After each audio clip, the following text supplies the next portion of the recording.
And now, from beyond our dimension, this is the JeffMara podcast. Here's Jeff. My guest is Nick, who had a near-death experience due to a car accident, which we're going to learn about and more.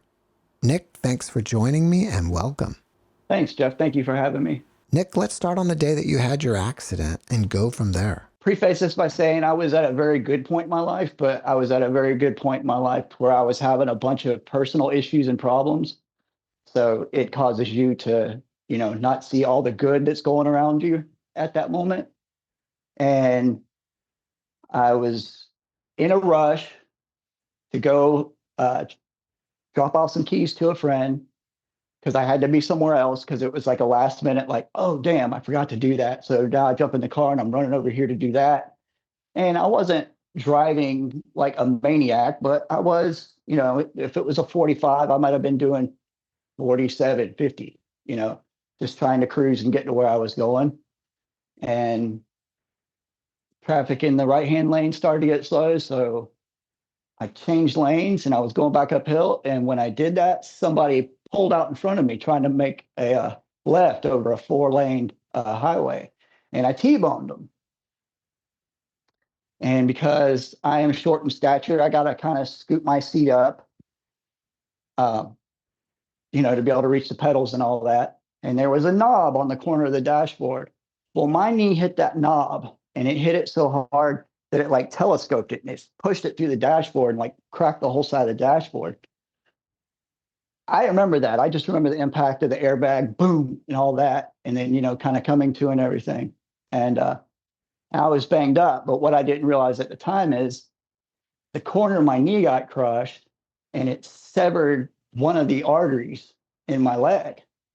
So now like the clock has started, like I'm bleeding to death internally. And they helped me get out of the car. The fire department shows up and I tried to get up first. Let me say, I tried to get up a couple times first, and then every time it was just like this flash of pain. It was like lightning hit me in the head. And so I was in and out of consciousness at this point.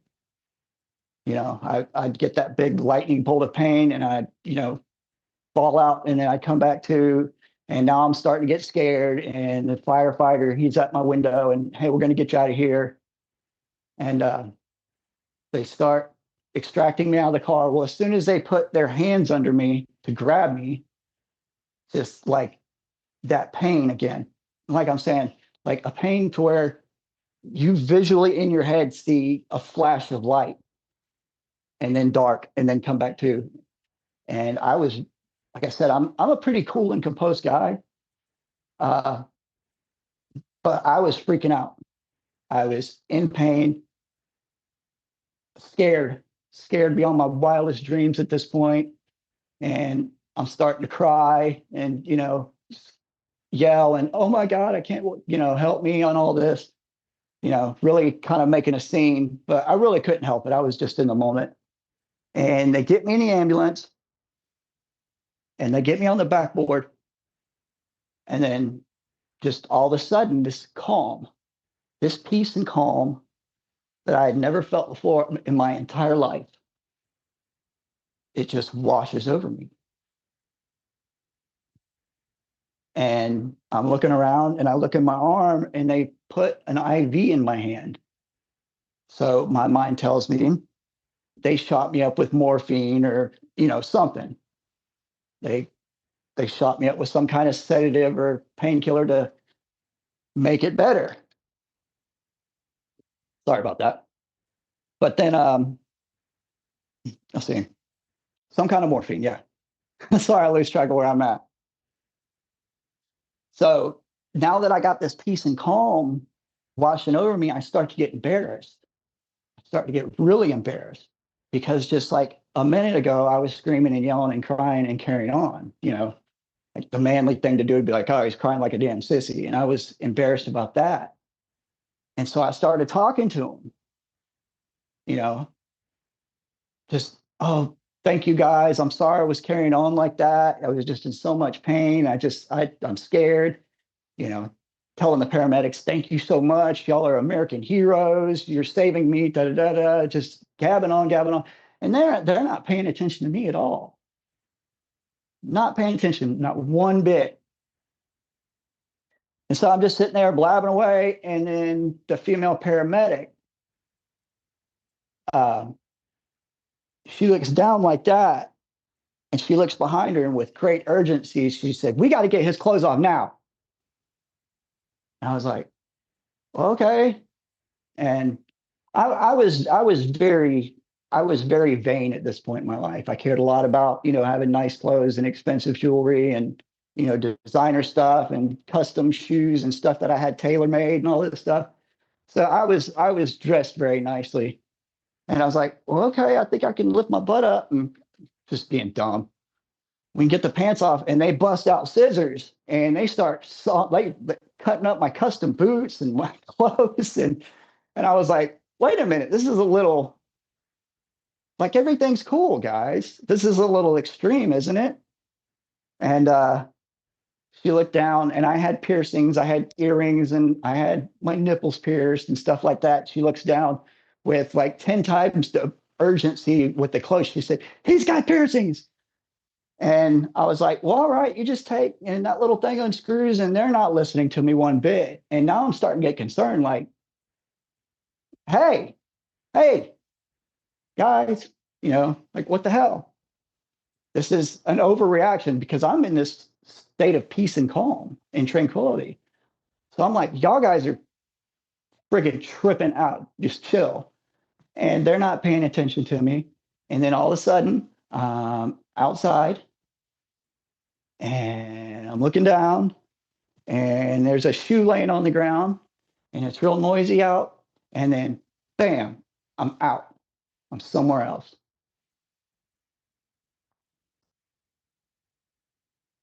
Now, if we leave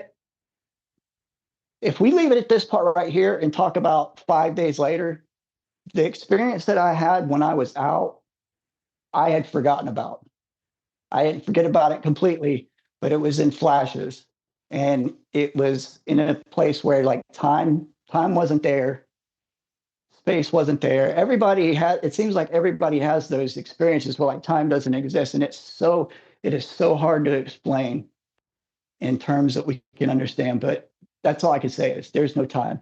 So while I was there was quite a bit that happened. There's, a lot of feelings were had and things were explained, but I'm there.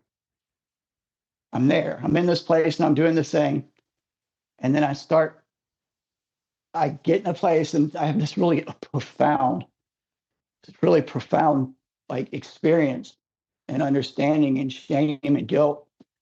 And then all of a sudden I was just in this black pit. I was in the black again.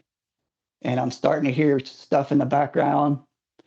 And right before I went to the black, there was this great pain that, like, squeezed me. And then I'm back again.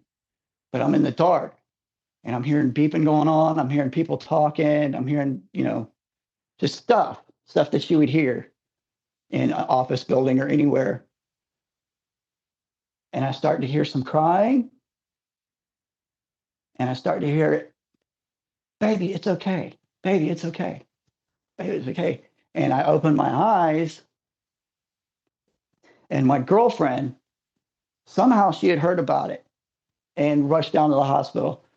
She was standing over me saying, baby, it's going to be okay. It's not your fault. Like, really, she's freaking out. And once again, I'm just calm. I've got this inner peace. I'm not feeling any pain at all, none whatsoever. And I'm opening my eyes, and she's above me like this and crying and just, no, it's okay, like, trying to calm me down. And I'm like, what? Like, what's going on? And as my eyes are open, I'm starting to remember I was over there, I was at this place, and now I'm back here. What happened back here? Oh yeah, that guy pulled out in front of me. Now I have a split that happened that I can't say it enough. I was there, Now I'm here. And I'm I'm freaking out. In my mind, I am a million miles an hour. And she looked at me very confused. She said, "What are you doing?" I was like, "That guy pulled out in front of me," or something like that. And she said, we know. She was like, "Why were you just doing that?" And I was like, "Doing what?" And she said, "Before you opened your eyes, you were crying and you were repenting to God and you were speaking in tongues and you were reciting Bible verses and just doing like this whole repentance thing with like tears rolling down my face. And then you open your eyes and you just stopped." And I was confused. I was like, "Was I?" You know, I forgot to add during the first part, I was atheist, and I wasn't so atheist that I wanted to talk about it. In fact, I didn't believe in it so much that it was complete nonsense. And I'm not going to discuss it with you. I'm not going to sit here and discuss religion and blab on about nothing. But I was very comfortable in that, in this situation, that when you're dead, you're just dead. None of this means anything. It's all just random. So the what's going on in my head right now, along with I'm back here in this reality and I've been in this accident, and what just happened to me that I was back there, and why is my girlfriend talking about I was reciting Bible verses and doing all this weird stuff, and everybody's looking at me weird. And then now that I'm awake, people are coming at me. Nurses are wanting to talk to me. Just all this commotion's going on, and mentally, psychologically, I'm still dealing with what just happened to me. I was over there. Now I'm back here. And in this timeline right here, I have just been in this accident and I am banged up.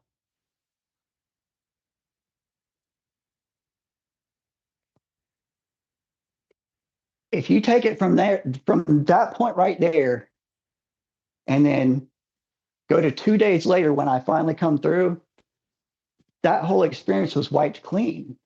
And I knew I'd been in an accident. I knew something bad had happened. But that's the part of the story that takes a long time. When I was having the experience, from having the experience where the paramedics couldn't hear me, to waking up in the hospital 2 days later, it was just a blur.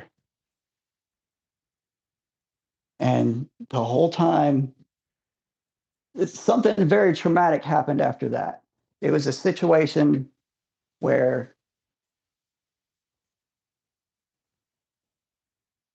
yeah, it's so hard to say, Jeff. I'm sorry. It's not a problem.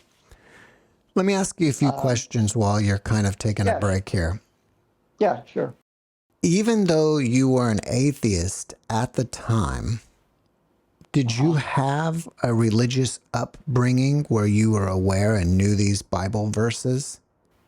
No, I never picked up a Bible a day in my life. My grandmother was very spiritual, and I don't know exactly what happened, but it's a Scots Irish family, and they were military, and they were involved in the church. And I guess somewhere along the lines before I was born, some scandal or something happened in the church to where my grandparents, if like they not defected, but they realized like we don't need this church to worship.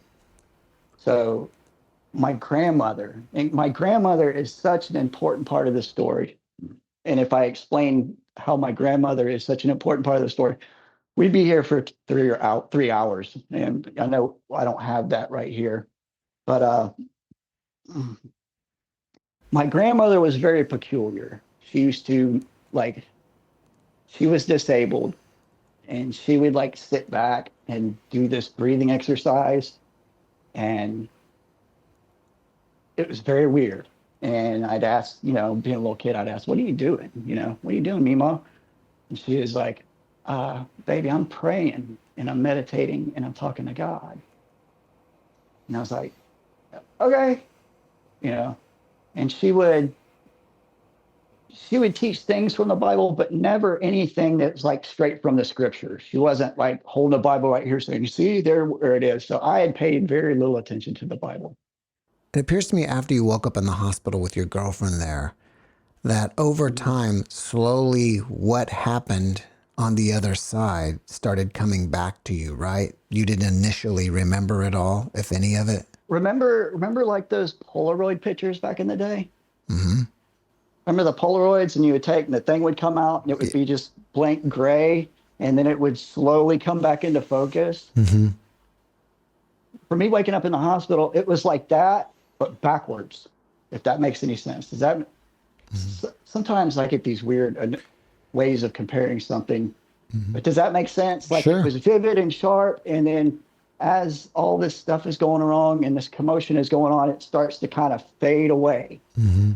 Not completely, but it's there because now I'm wrapped up in the moment of, you know, this nurse is talking to me and the paramedic over here, and they're asking me things, and you know, do I remember where I'm at? And so it's slowly like it's starting to fade away from there. And here's the thing. Here's the biggest part that wiped that clean is they said, okay, well, we got to get you to emergency surgery.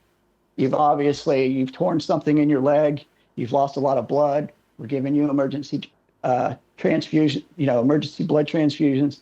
We're going to put you over here in in your own little spot, in ICU when they got the little curtains around here. Like, we're going to move you over here to your own little spot, and we're going to get you prepared for emergency surgery. And here's the first like spiritual thing that like had me like really freaking out.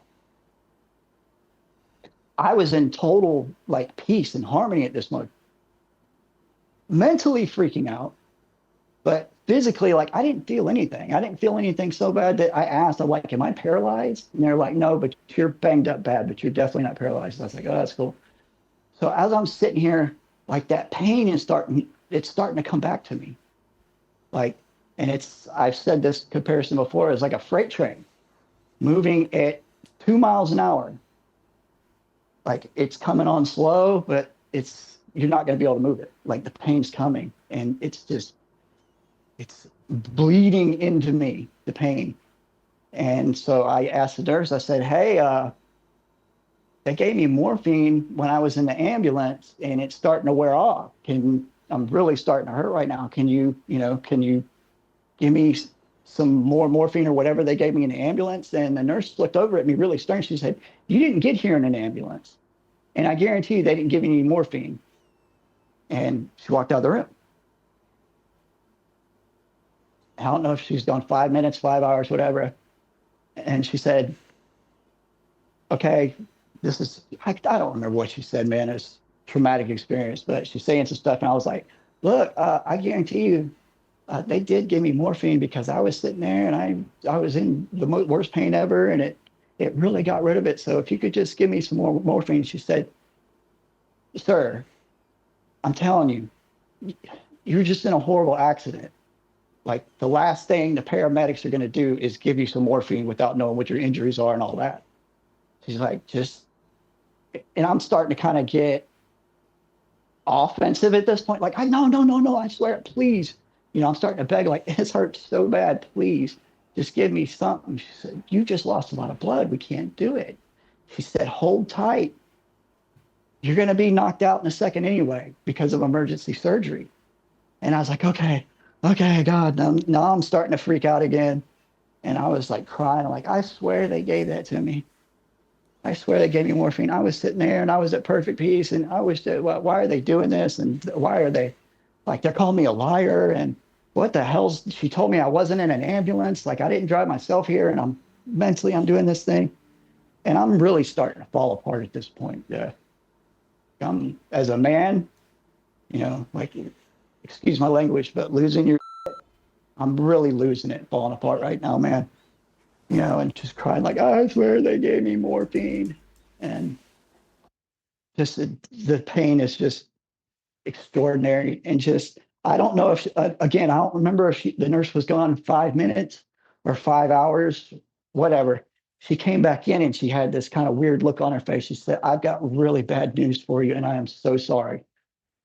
And I was like, "What?" She's like, "I don't remember what she said exactly again, but the doctor is out of town. There was an accident. He's not going to be able to come here until maybe in the morning." And I was like, "Well, when in the morning? You know, when? Because I just knock me out now, man. Please, just something." She's like, "It could be 3 o'clock in the morning. It could be 8 o'clock in the morning. We don't know, but we are on our way.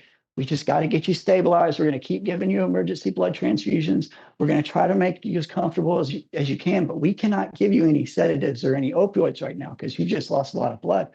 And this is going to be tough, but you're just going to have to stick with it. You know, you're just going to have to endure this." So it was probably about 9:30, 10 o'clock when I'm at this point at night. So from like 9 o'clock at night until 8 o'clock in the morning, the next morning, I sat in a hospital room with absolutely nothing to help me with any kind of pain, in the worst pain I ever felt in my life. And that traumatic experience right there, that wiped a lot of it away. You know, that that that experience right there was so traumatic that your mind has a way of shutting certain things off. It really does. So you can deal with some trauma that you need to deal with right now. If I compared it to, you know, if you started taking everything in your filing cabinet and just shoving it towards the back, does that make sense? You know, Sure. it's still there, but now you've just shoved it in the back with all this stuff all over it, and it's still there. The memory's still there. All of it's still there. You're just going to have to do some searching for it. And here was the crazy thing right here. There's a lot of, what is that word, synchronicity or whatever. Um, Mm-hmm.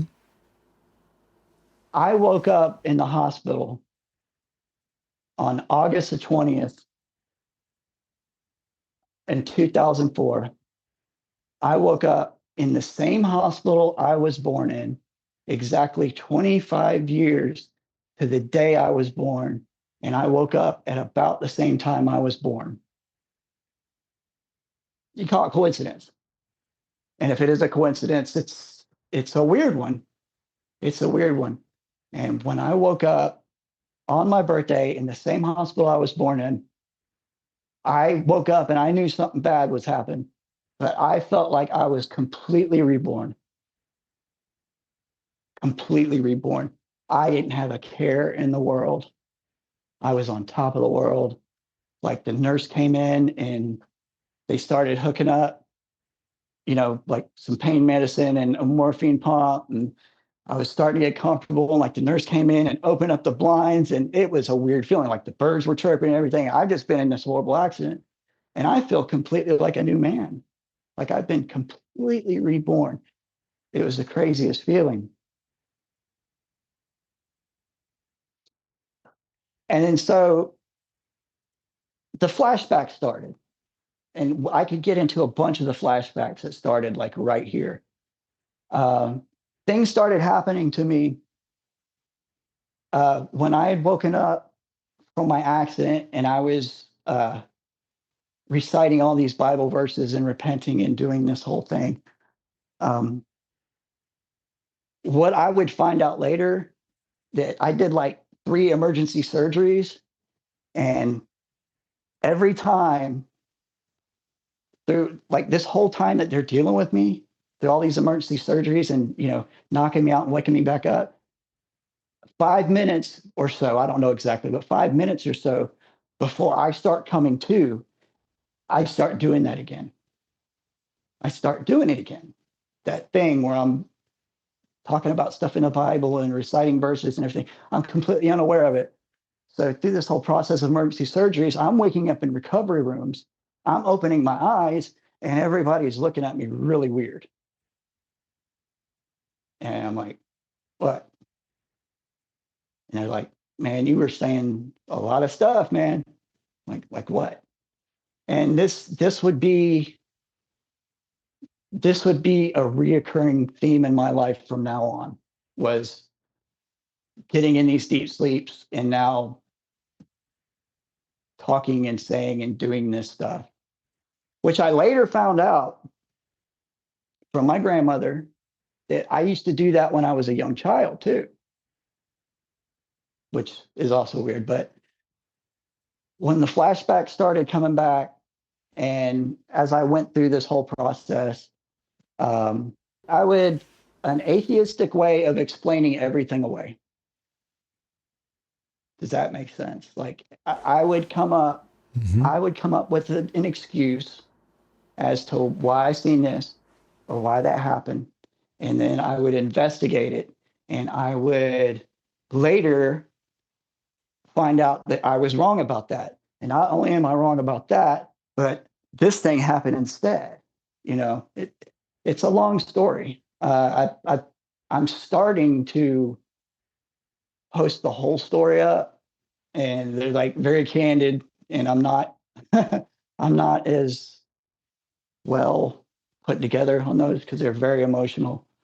Uh, if I were to make one solid video out of it, it would be hours and hours long. So I've kind of like chopped it up into little blocks, like 15 to 30-minute blocks, where I'm talking about it. It's very emotional, and it's very hard for me to do. Have you had a flashback of what you were doing when you were reciting those verses? Like, do you see yourself with Yes. Jesus or God? And Yes. okay, can you share that with Yes. us? When I woke up and my girlfriend was over me, and I was in a place where I was before a light, and I was confused, but it's such a weird film. I was confused, but the situation felt familiar. And when I, throughout being atheist, I had a saying, and I don't like bleep this out if you have to. And I said it all the time. If I said it 100 times, I said it 1,000 times, which was when the subject of religion would come up, I would say, look, if that's what you want to believe, that's fine. I don't mind. I think the church is great, but I don't believe in that. I don't want to talk about it. Like I was that deep seated in it.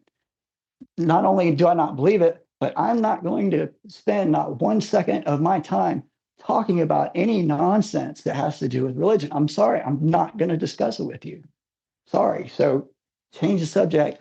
I don't believe in that. And I would keep it moving. Uh, but so there I was before this light, and I was communicating with it, that you're not staying here. It was communicated to me that the only reason, there's a couple different reasons why you're not somewhere else right now. You never blasphemed. You never rejected God. You never, you know what I mean? Like you never spoke ill of it or anything. You just said, I'm not going to discuss it. And that's it. And another thing is when I was in my accident, I was rushing to go help somebody that I cared greatly for, like somebody that I loved. It was like a brother to me. So it was kind of like you were out doing something out of love for somebody, and you risked it, and you were in this accident. So we want to give you like a glimpse of this place. And we want to give you this stuff to take back with you. And in this encounter, like some of my ego showed up, if that makes sense. And it came back to me and it said, yeah, but Nicholas, remember, you don't believe in any of this. And when that repeated what I had said so many times, when it repeated that back to me, I had heard it every single time I ever said it in my life before. It like resonated through me like, I don't believe in that. I don't believe in that. I don't believe in that. And I just fell to my knees. I completely fell to my knees. I felt it was like somebody reached up inside me and just yanked my heart out of me. And I felt so ashamed of myself.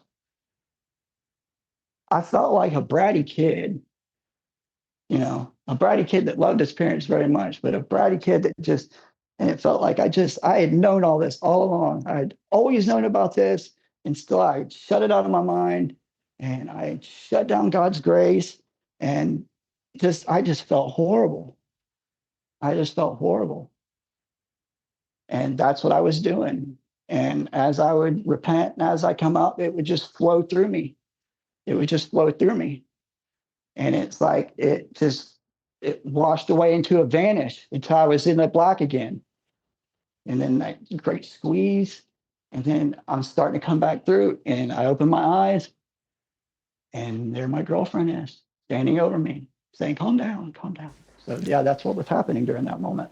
Would you say that the light was God? There was part of that experience where it was revealed to me. It was revealed to me like just one little sliver of the magnitude of God and what God is. If it was a piece of dust under his fingernail, and it was one of the most grand things I've ever seen. I think it was just a representation. I don't know if I was with God or not, but I think it was just like here, look at this. Look at this right here. This is what this is. This is what you're dealing with. This is how grand this is. This is how far out of your this is how far out of your vocabulary and your realm of understanding. Look at this. Like you're seeing it and you can't even comprehend it. I don't know, like over the years, especially, that my head's clear, I kind of plugged into this knowledge and I wonder about things. And then all of a sudden I'll understand them. And slowly through that, I have figured out that all the experiences and flashbacks and all these things that had happened to me, that was what I needed to be shown.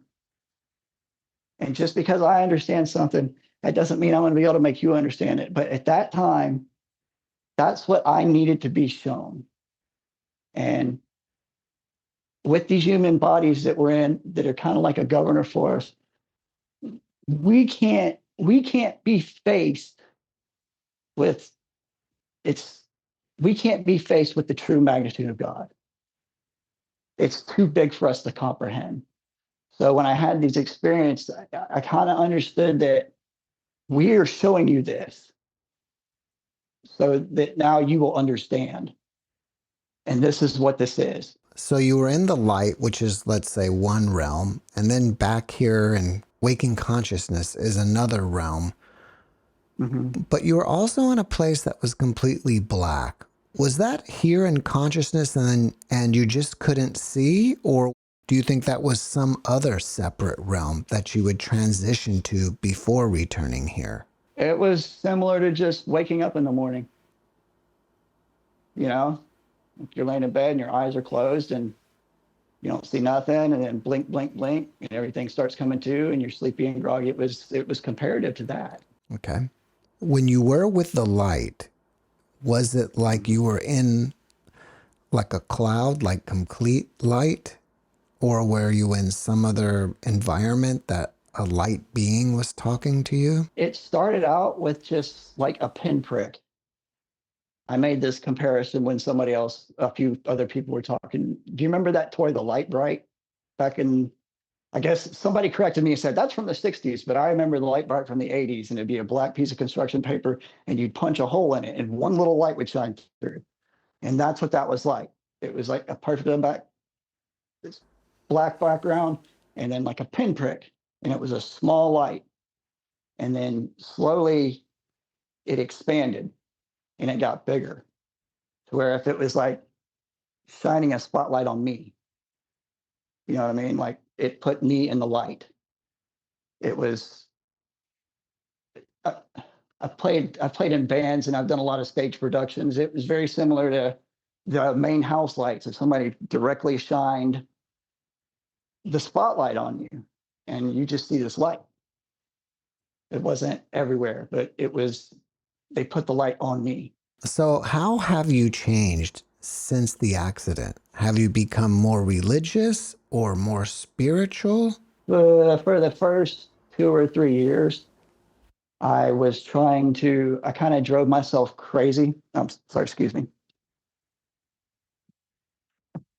I kind of drove myself mad, you know, like feverishly looking through, you know, history books and looking up religious scriptures. And I'm looking into this church, or I'll go look into this church, or I know this person is a family member of a pastor, and I go talk to that pastor and everything. And it, it sent me down it sent me down a bunch of avenues of disappointment. Disappointment. Um, 100 avenues of disappointment, all for various reasons. Like you would figure out that, like, damn, this church really doesn't believe in this, or these people now think that you're a lunatic, or just all kinds of reasons.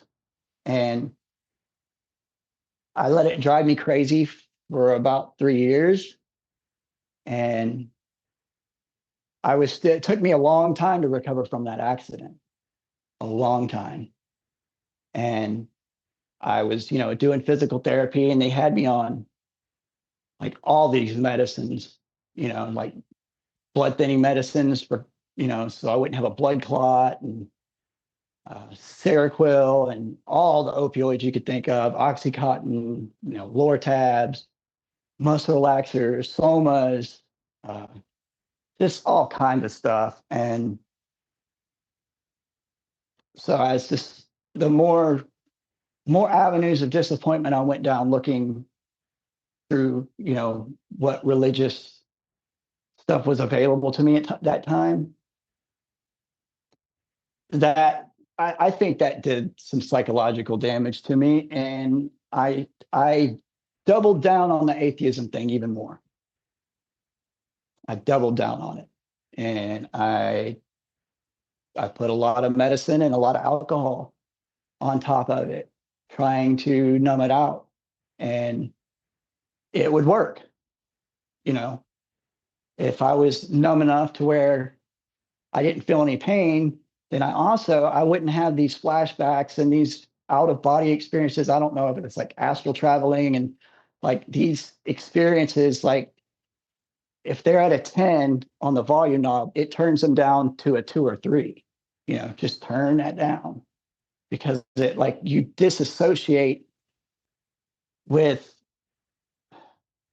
there's something that we're all plugged into. There is a universal knowledge, like whether people can access it or not, it's a different story, but we're all plugged into this thing. And when you sedate yourself with drugs or alcohol or sex or, whatever, you disassociate with this thing that we're all plugged into. And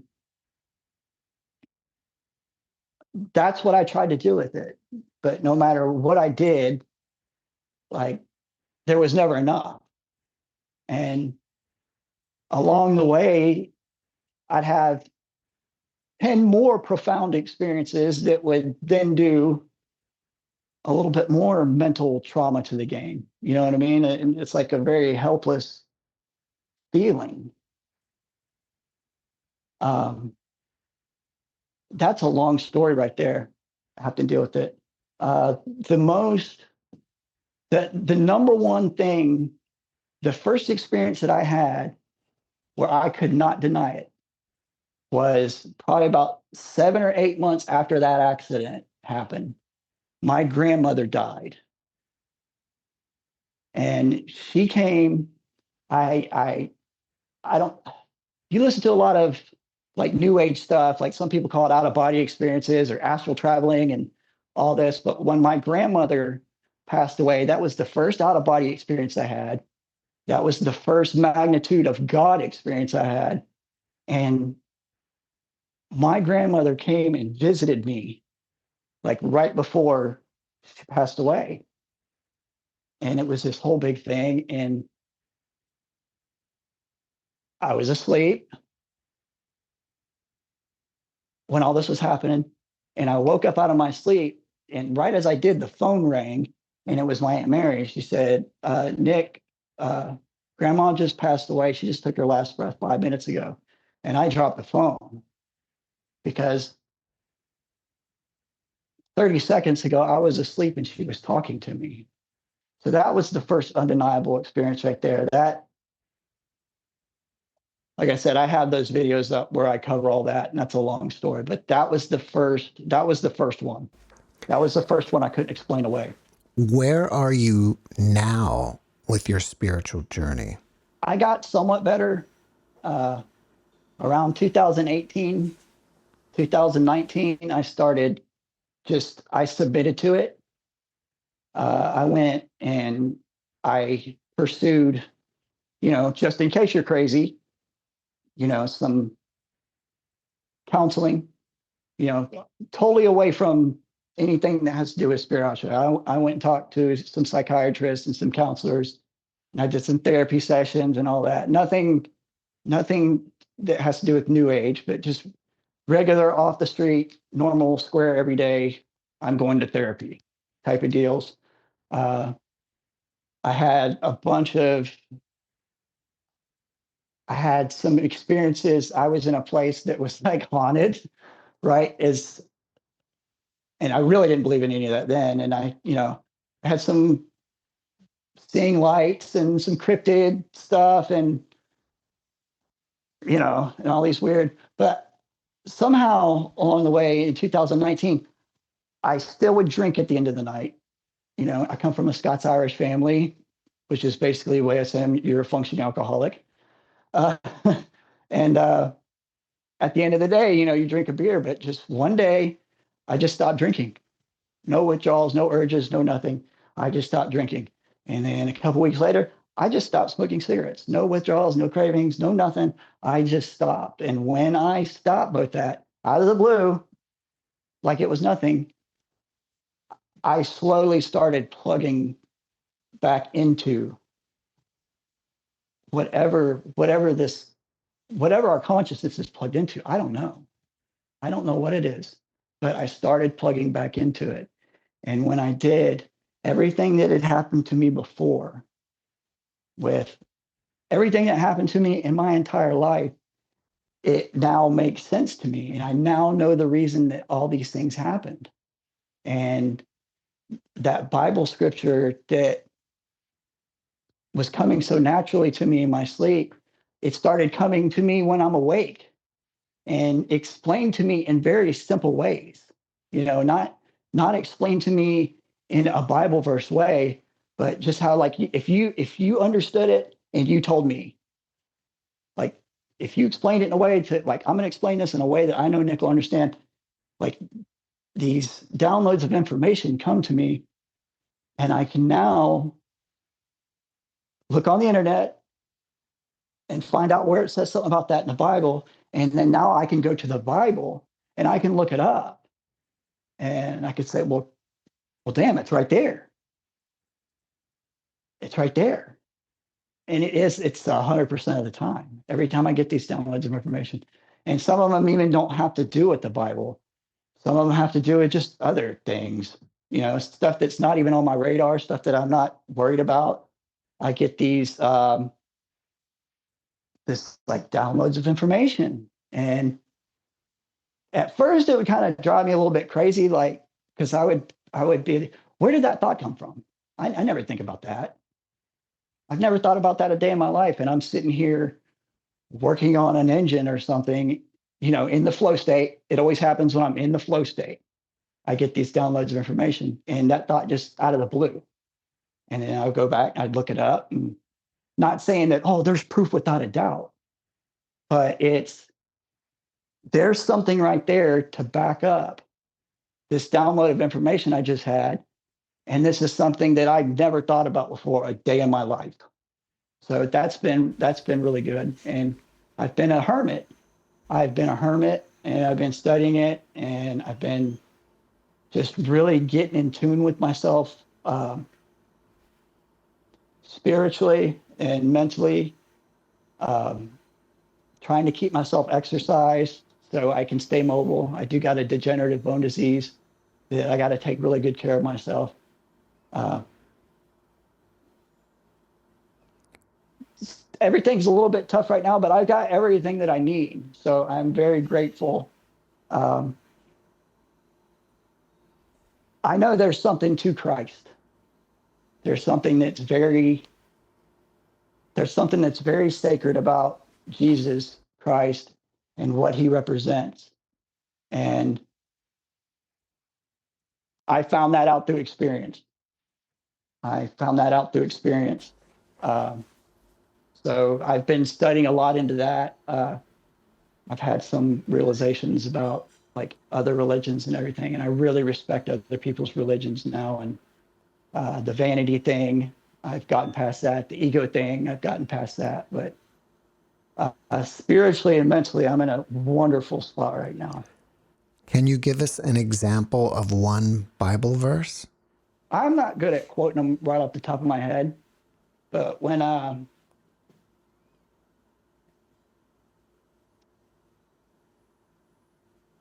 like the story of Noah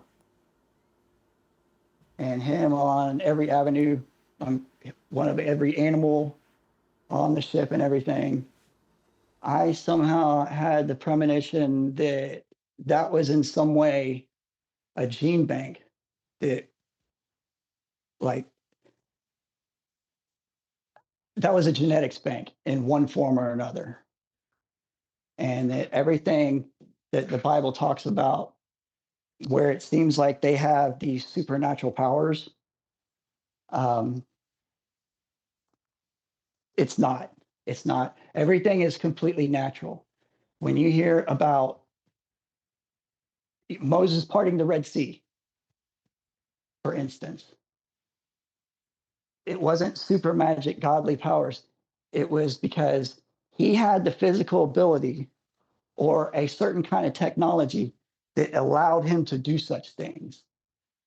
And that everything in the realm of the Bible and all that, like that magical stuff that you hear about, it's all very physical. I can make a comparison to a cat. Like a cat can see in the dark. Humans cannot see in the dark.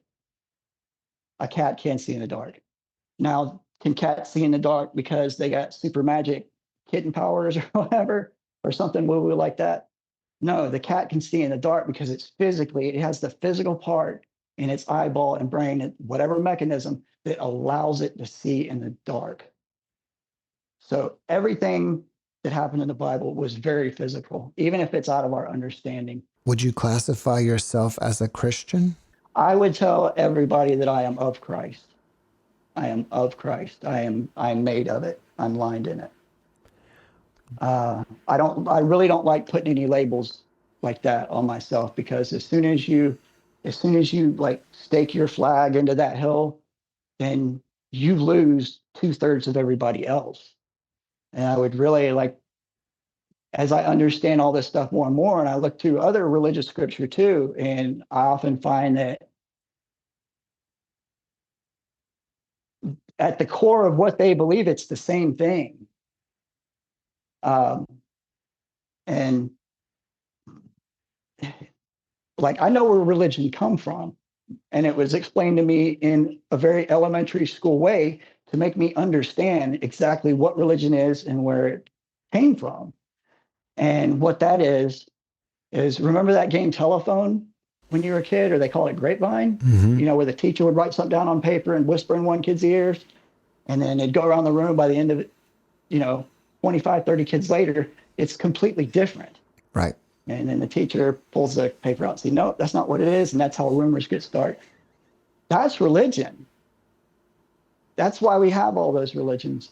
Because there's only one source, and it starts out at zero. Everything starts out at zero, and then there's one. There's never zero and then two. There's zero, then one. So you take religion, it was orally passed down traditions. You take that over thousands of years and billions of people, and you end up with all these different religions.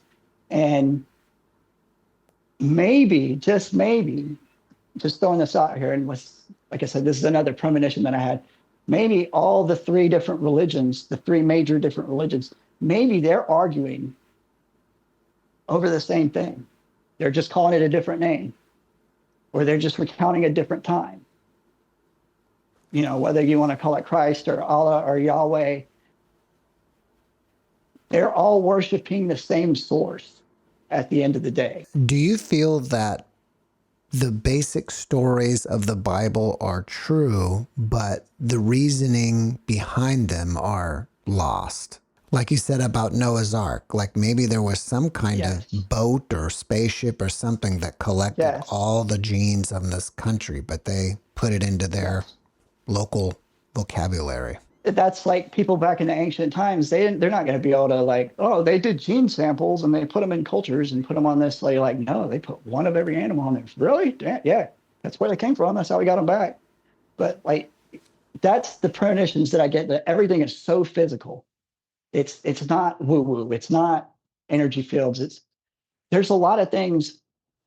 There's a lot of things that within these bodies that is going on all around us right now that we can't perceive. And if we could perceive it, we can't comprehend it. It would be like trying to teach a dog how to drive a car and do your finances for you. Like, not only is the dog not physically able to do those tasks, but mentally, it's out of his realm. Like, you're wasting your time trying to teach that damn dog how to drive the car and do the finances. It's ridiculous. And as humans, there are some things like that that apply to us. There are things that are out of our realm of understanding. They're out of our realm physically, mentally, spiritually. We're just not there yet to be able to perceive them and to be able to comprehend them. And at the end of the day, everything is physical. 250 years ago, this device that I'm talking to you on right now, that would seem like magic, you know?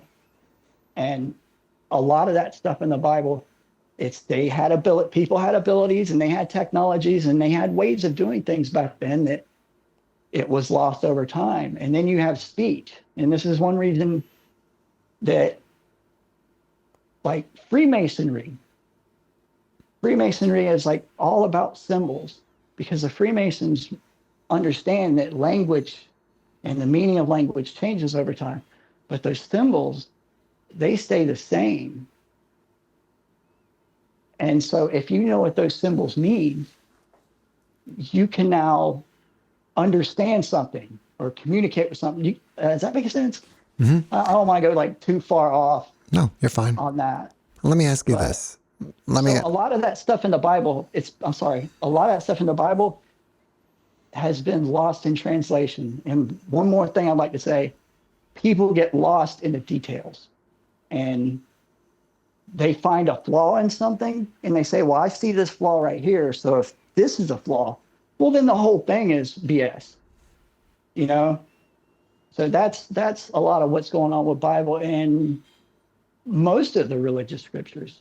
Have you noticed that since your experience, your accident, that you have any new abilities that could be considered psychic? No, just like these premonitions of understanding.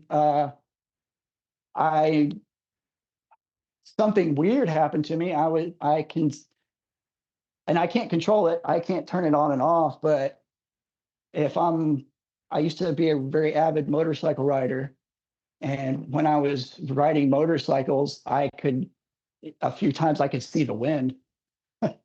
As crazy as that is. And then I heard an interview of Dale Earnhardt where he said I could see the wind. And when I heard that, like back in the 90s, I thought it was like an egotistical thing. Like, yeah, baby, I'm so good, I can see the wind. Yeah. But no, I could actually see it sometimes.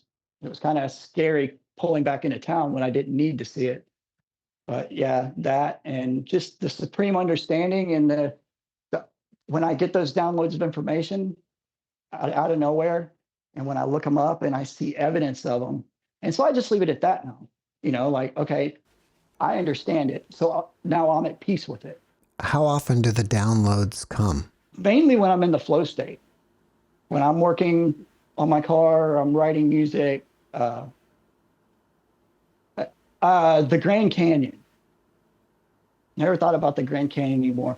Uh, it was a it was a rock quarry and a strip mine, and then an accident happened and it wiped everything downstream. That's just one example. Like, where does this? I'm sitting here working on a carburetor. How do I get this? Why am I thinking about the Grand Canyon right now? And then I was like, where did that thought come from? And I'd go look it up, and there's actually evidence that that might have happened, and that thought came out of nowhere. Uh, the pyramids, they were built from the top down. They dug a big pit, and it goes long ways under there. And it was a big hydrogen pump. And it worked with the Earth's magnetic forces and like underwater currents and everything. And it was a big power plant. And it produced electricity, but it produced a different kind of electricity, electricity that we haven't discovered yet. And the pyramids, they used to be all around the world. And a lot of them are buried. A lot of them were destroyed. Most of them are buried. But we are standing on the ruins of one society, or maybe a few, that was a lot more technologically advanced than we are. And that's where a lot of this religious scripture comes from. All these UFO sightings that we're seeing, we automatically assume that they're from somewhere else. They're from here. That was the download of information I have. I don't care about UFOs. I don't care. I'd rather mess with hot rods and play rock and roll and just do my thing. But for some reason, I asked the question, and these sightings that we're seeing, they're from here, and they've always been here. They've been around us this whole time. And people are coming, like the consciousness is being heightened by a certain population of people, and now these things are presenting themselves to them. So just stuff like that. These moments of understanding like that, where somehow I know the stuff, I've been given this information, and it's stuff that I really could care less about, Jeff. I could care less about Egypt. I could care less about UFOs, especially if you'd have met me back in 2004 when it actually happened. I don't care about Egypt. Egypt don't got nothing to do with me. I don't care about the Grand Canyon. A lot of the mountain ranges are ancient forests that got cut down. Where is that? That Devil's Peak? That's a big tree. It's a big tree stump. Just stuff it was never on my radar before. And all of a sudden I get these moments of understanding from them. That I guess that, and I don't know if you want to call it astral traveling or out of body experiences or whatever. I have those moments when I'm sleeping. I can tell the difference between my dreams. I can tell the difference between I'm looking at stuff that happened in the past, and I can tell the difference between when I am astral traveling or out of body experiencing, or wherever that realm is I go to. I can tell the difference between all three of them, and I absolutely have zero way to control it. So they just happen randomly. So I don't know if there's some kind of, when my grandmother passed away, I said that my grandmother was very odd in her meditation and saying that she talked to God and praying and all that stuff. Whatever she had, she passed on to me when I died. No, when she died, she passed that on to me somehow. That's what was given me to where I understand it. She had something that I inherited, and when I got it, I didn't know at the time, but when I got that thing, I started freaking out, and that's where all the drugs and alcohol came in, trying to like squash that down. And now here going on like 7, 8 years that I've been in accepting of this and I am plugging back into it, I am trying to find out what exactly that thing is, you know, because you hear a lot of people talking about, oh, I can just close my eyes and meditate and I can go to this place and do this thing. And me, I just get in that really deep REM sleep and then I wake up somewhere else and I'm kind of scared, you know, it's kind of scary and I don't know where I'm at. And I had these premonitions about, like, I didn't know what a silver cord was. I had no idea what a silver cord was. And for some reason, that was like in the back of my head. And then a couple weeks later, I hear this podcast, and there's this old guy who's a preacher talking about who is the bald-headed satanic guy? Anton LaVey. I think so. Yeah, Anton LaVey. But he has this wild story about, you know, them astral traveling and getting in spiritual confrontations with Anton LaVey, and they cut his silver cord and all that. And I was just kind of listening to this because I like, you know, since I've been trying to deal with my own experience, I enjoy listening to these shows. I enjoy listening to like different things. Like, even if I think they're ridiculous, I enjoy listening to them. It's entertaining. And I was listening to this guy talk about, you know, Anton LaVey and this out of body experience. And then he got to the last part and he described the silver cord and what it was and what all this means. And I instantly had that flashback. You know what I'm saying? Like, he said that word silver cord, and I remember that. Mm-hmm. I was taught that in one of these experiences that I had. And then I started listening to him and then researching it more. But it's coincidences like that. It is. So like I said, on free time, I listen to a lot of these things, and some things, they just hit me like that. They hit me like just one word, and it's like somebody hit the enter key in my brain. They say that one word and it triggers it off, and like, oh, I know about this. Like, there's the file, and there it is. So I think if I could get some kind of grip on that, I would, I'd probably be a lot more at ease, you know, but I don't know what it is.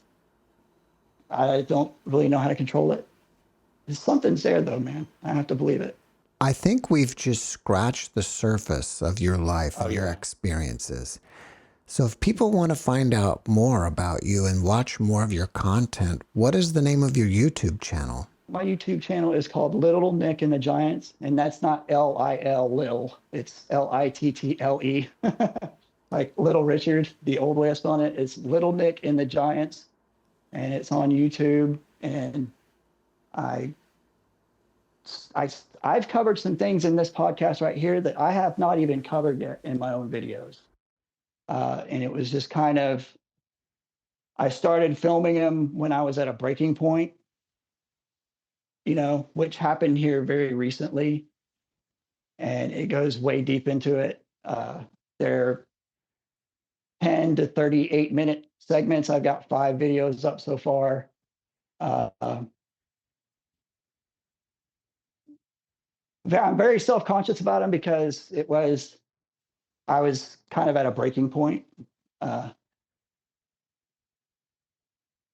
it God, the universe, whatever, he's been steering me into coming forward and to making these videos and making myself known and to tell my story and to do all that. And I really didn't want to do it. It cat's out of the bag now, but I didn't want to do it because whatever it is, this whatever special thing that I have and this inner peace that I had, and I really liked keeping it to myself because it left me in solitude and peace to where I could look inward to myself and try to deal with all this stuff. So when I first got basically the command to, okay, now you need to tell your story, I was like, that's a horrible idea. You know, why would I want to do that? Everything's going so good right now. I have this inner peace. I get these downloads of information. I don't argue with anybody. I don't have anybody call me a liar or anything. I'm learning so much about myself and other people. And, I've got this special thing that I wanted to keep to myself. And it was like, no, you need to tell a story. You need to tell a story. So I tried to do a few other things to like, here, look at this. And then we could work into the story. And God was just kept on, tell your story, tell your story. And it just got to where everything was just going horrible. Everything in my life was just going horrible. And I was just like, all right, I'll do it. I'll start putting up these damn videos. And that's what I did. And one podcast asked me on, and then you asked me on. And so when you watch the videos, keep in mind, emotionally, I'm in a pretty frail state. Yeah. But I'm not finished. I've got a lot more videos to go. After watching this podcast, people may want to reach out to you and ask you questions or chat with you. Are you open to that? And if so, should they leave comments on your videos, or do you give out your email address? I'll make sure I'll talk to people in the comment section, whether they're on my videos or whether it's on your videos. I did another podcast with Melissa, Love Colored Life podcast, and she was great. I've made it a point. I'm going to try to communicate and talk to every single person I can. After that first podcast I did, I had so many great people reach out to me, and they were so encouraging and kind, and I had some great conversations. So I'm going to talk to everybody, whether they leave a comment on your podcast or mine, or my videos, or whatever. I'm going to talk to as many people as I can, because I'm really taking a lot from this, and I really do appreciate the kind words of encouragement from everybody. Did you ever physically completely recover from that accident, or are you still in pain? I got bumps and scrapes and bruises.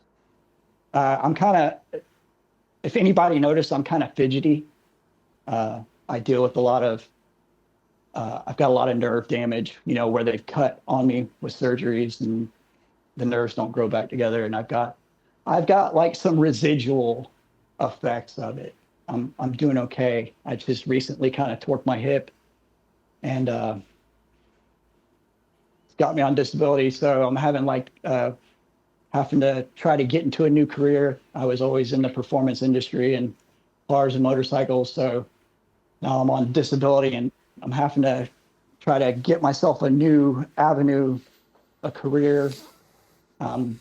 Working a lot with a certain church. I'm talking to some